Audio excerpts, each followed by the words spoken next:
Now, away from that, some rubber producers in the Western region say they are now skeptical about government's promise to revamp the Bonsa tire factory. This is because there has not been any action on the ground since President Akufo-Addo made promises to their chiefs in 2017 and 2018 to get the factory working again. The factory built by the Nkrumah administration produced high-quality car tires. JoyNews' Henry Kwesi Bedu visited the facility and report it is now serving as a maize plantation and a cocoa warehouse. Tires and a Bonsa glass factory. Feasibility studies are almost complete. Now rubber a pre-war Western region. Papa. Now we continue to be raw material exporters. We are almost done with the feasibility studies, and my government will revamp the Bonsa tire factory.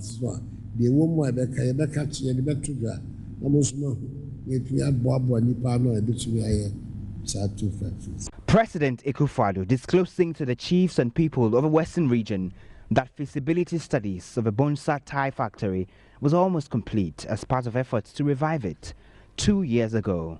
But the people say the story on the ground looks different.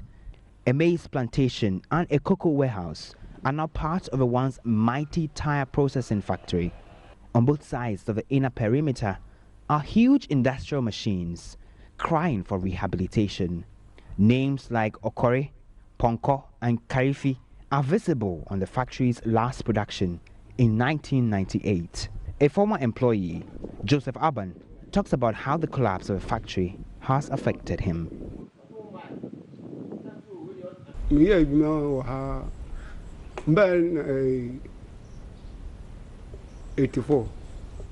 I was employed here in 1984, and all workers were laid off in the year 2000, leaving us with no jobs.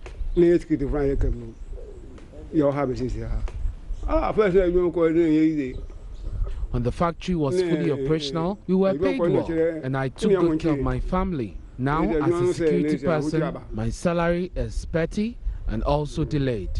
Life is not as smooth as it used to be.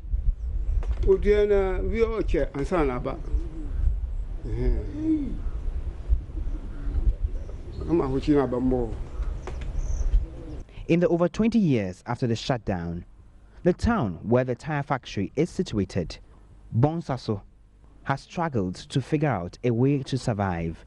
Amata, who has lived here all her life, recounts conditions before and after the company shut down. I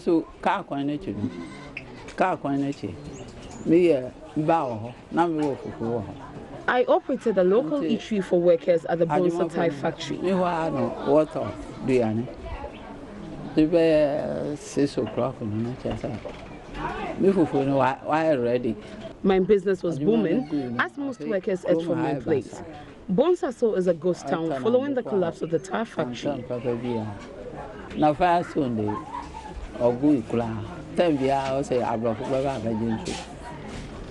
We have always been receiving lip services from successive governments to revamp the factory.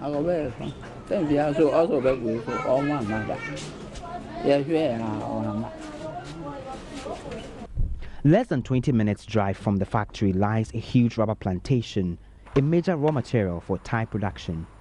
Visible from the Takrade-Takwa Road are canopies of rubber plantations with black little containers strapped to the trunks of the trees to collect latex.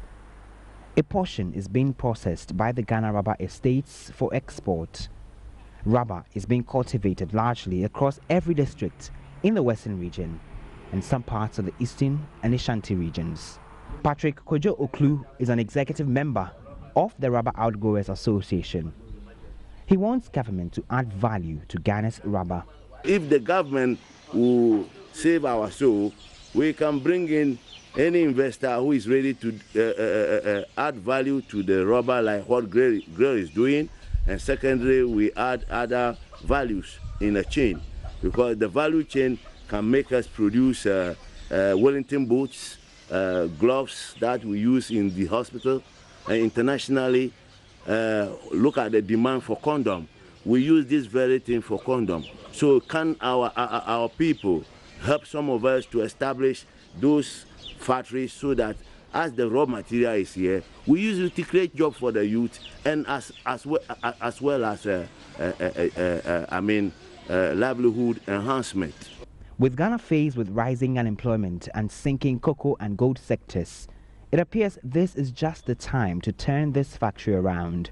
At least, there is a government policy, one district, one factory, and at which this can be executed. Henry Kwesi Bedou's report for JoyNews.